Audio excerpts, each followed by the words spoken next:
Selamat pagi pemirsa, Berita Nusantara kembali menyapa Anda pada hari ini. Sejumlah berita aktual akan kami sajikan untuk Anda. Bersama saya Devi Yulia, inilah Berita Nusantara selengkapnya.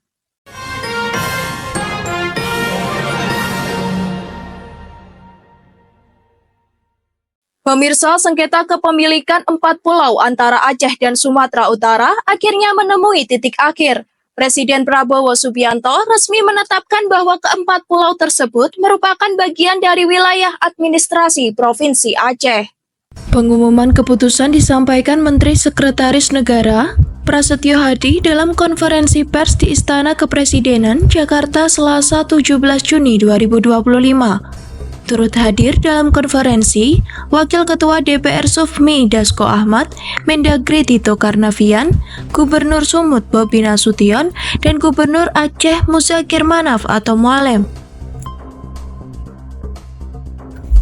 Adapun keempat pulau yang dimaksud adalah Pulau Panjang, Pulau Lepan, Pulau Mangkir Gadang, dan Pulau Mangkir Ketek. Mensesnek menyatakan keputusan Presiden diambil setelah melalui kajian mendalam terhadap dokumen administratif dan data pendukung milik pemerintah pusat. Pulau tersebut dipastikan masuk dalam yurisdiksi Aceh secara sah dan resmi.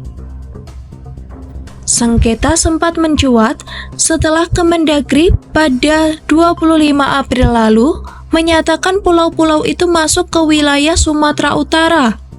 Gubernur Sumut, Bobi Nasution, saat itu mengklaim kepemilikan berdasar data pembakuan nama pulau sejak 2009. Namun, pemerintah Aceh menolak keputusan tersebut dan mengajukan peninjauan ulang. Menurut Kepala Biro Pemerintahan Aceh, Syakir, pulau-pulau itu sejak lama telah menjadi bagian Aceh, bahkan jauh sebelum Gubernur Mualem menjabat. Setelah dilakukan survei lapangan, rapat koordinasi lintas lembaga, dan penelaahan ulang dokumen, pemerintah pusat akhirnya mengakui keempat pulau itu sebagai milik Aceh.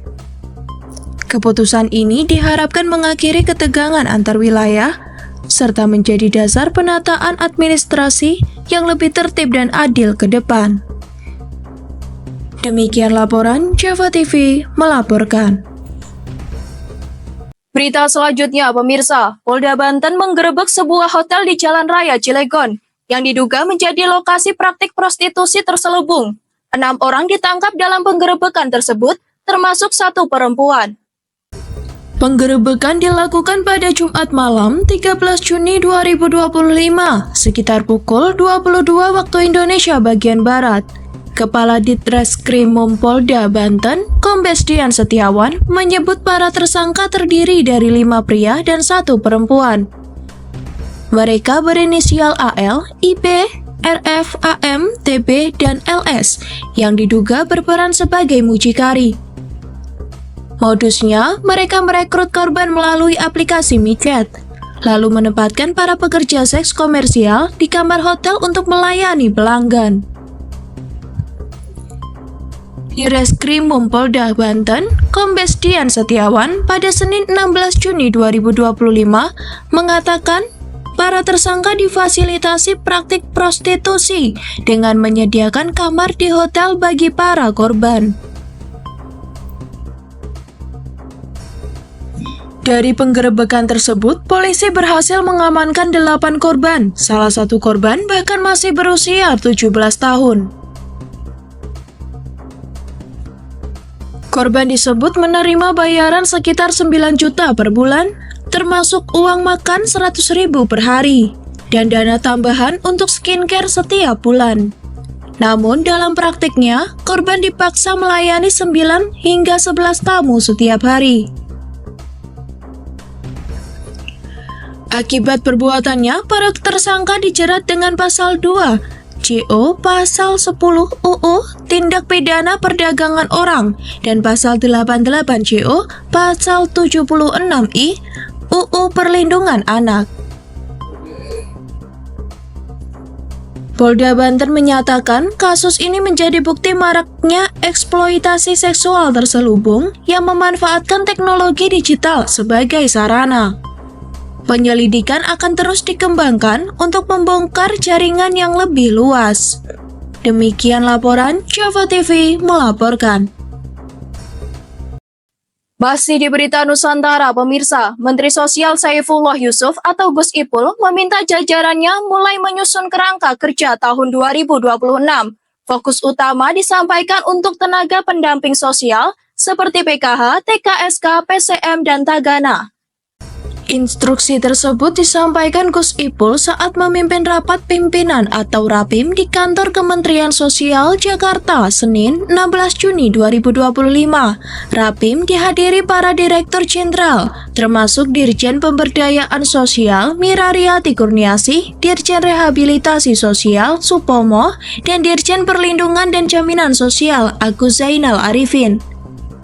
Dalam arahannya, Gus Ipul menyebut bahwa para pendamping sosial adalah wajah Kementerian Sosial di mata masyarakat. Ia menekankan pentingnya perencanaan kerja yang terukur dan terarah demi memperkuat kinerja pendampingan sosial secara nasional. Menurut Gus Ipul, para dirjen diminta segera mengusulkan format kerangka kerja pendamping yang bisa dikaji dan disepakati bersama. Gus Ipul juga mendorong adanya kerja kolektif lintas sektor yang berorientasi pada pemberdayaan masyarakat. Menurutnya, pengurangan ketergantungan terhadap bantuan sosial menjadi salah satu fokus kerja Kemensos ke depan. Kita ingin masyarakat mandiri, maka SDM PKH 2026 harus mulai disiapkan dari sekarang, ujarnya dalam rapat. Langkah ini diambil sebagai bagian dari strategi Kemensos dalam meningkatkan kualitas layanan sosial dan mendukung pengentasan kemiskinan secara berkelanjutan. Demikian laporan Java TV melaporkan. Berita selanjutnya, pemirsa, serangan udara Israel menghantam studio televisi nasional Iran, IRIN, di distrik 3 Teheran. Serangan terjadi saat siaran langsung tengah berlangsung, dan ledakan besar sempat terekam kamera. Kepala IRIB Hasan Abedini menyatakan bahwa serangan ini tidak akan membungkam suara revolusi. Upaya militer tidak akan mampu menghentikan perjuangan kami, tegasnya dalam pernyataan resmi. Kepala Lembaga Penyiaran Iran, Peyman Jebeli, bahkan tampil di layar TV sambil menunjukkan selembar kertas berlumur darah sebagai simbol dedikasi jurnalis yang tetap bertugas di tengah ancaman. Diketahui studio IRIN berada di dalam zona evakuasi berdasarkan peta serangan yang sebelumnya dirilis oleh militer Israel. Kompleks penyiaran itu memperkerjakan ribuan orang dan disebut sebagai salah satu target utama. Menteri Pertahanan Israel, Israel Katz, mengonfirmasi pihaknya menargetkan saluran penyiaran milik pemerintah Iran. Menurutnya, televisi dan radio Iran adalah alat propaganda yang harus dilenyapkan. Israel akan mengejar pemimpin Iran dan menghapus alat propaganda mereka, ujar Katz dalam wawancara yang dikutip BBC. Serangan ini semakin memperparah eskalasi konflik antara Israel dan Iran yang terus memanas dalam beberapa bulan terakhir. Demikian laporan Java TV melaporkan. Masih di berita Nusantara, pemirsa, sejak kegagalan Persik Kediri mempertahankan Divaldo Alves posisi pelatih kepala masih kosong, nama Ong Kim Sui, mantan nahkoda Persis Solo, mulai mengemuka sebagai sosok pengganti. Rumor kedatangan Ong Kim Sui ke Persik Kediri mulai mencuat di media sosial dan forum pecinta sepak bola nasional. Pelatih asal Malaysia itu disebut-sebut sudah mencapai kesepakatan verbal untuk menangani Macan Putih, julukan Persik, menggantikan Divaldo Alves yang kontraknya tadi diperpanjang manajemen. Gelagat tersebut tercium setelah ex-pelatih Sabah FC itu menghapus nama Persis di username dan medsosnya. Seperti diketahui, Ong Kim Sui selalu menyematkan klub yang ditungganginya untuk username Instagram.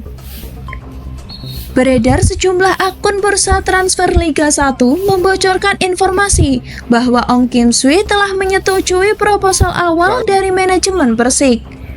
Salah satu indikasi kuat yang menjadi sorotan netizen adalah interaksi di media sosial antara Ong Kim Sui dan Arthur Irawan, Kapten Persik Kediri. Diketahui Arthur telah mengikuti akun Instagram pelatih berpengalaman tersebut. Namun hingga kini belum ada konfirmasi resmi dari pihak manajemen Persik Kediri. Saat dimintai tanggapan, Arthur Irawan pun hanya menjawab singkat, "Ditunggu saja ya," seakan memberi sinyal namun tetap menutup rapat kabar tersebut. Sumber internal menyebutkan bahwa manajemen tengah memfinalisasi susunan tim pelatih dan akan mengumumkannya dalam waktu dekat, kemungkinan dalam beberapa minggu ke depan. Jika rumor ini benar, maka Ong Kim Sui akan kembali berkiprah di Liga 1 Indonesia setelah sebelumnya menangani Persis Solo, menggantikan Milomir Seslija. Dengan pengalaman internasional dan rekam jejaknya di ASEAN Football, kehadiran Ong Kim Sui bisa menjadi warna baru dalam taktik dan pendekatan permainan Persik di musim mendatang. Demikian laporan, Ari Java TV melaporkan. Berita selanjutnya, pemirsa, Wakil Presiden Republik Indonesia Gibran Rakabuming Raka melakukan kunjungan silaturahmi ke Majelis Taklim Sabilut Taubah di Blitar, Jawa Timur. Dalam pertemuan yang berlangsung hangat pada Selasa malam, Wapres Gibran berdiskusi santai dengan Gus Ihdam.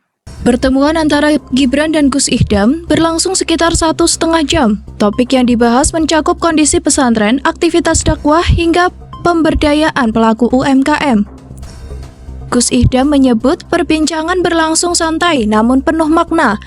Ia hanya menitipkan satu harapan kepada Wapres Gibran agar pemerintah terus memperhatikan pesantren dan para santri.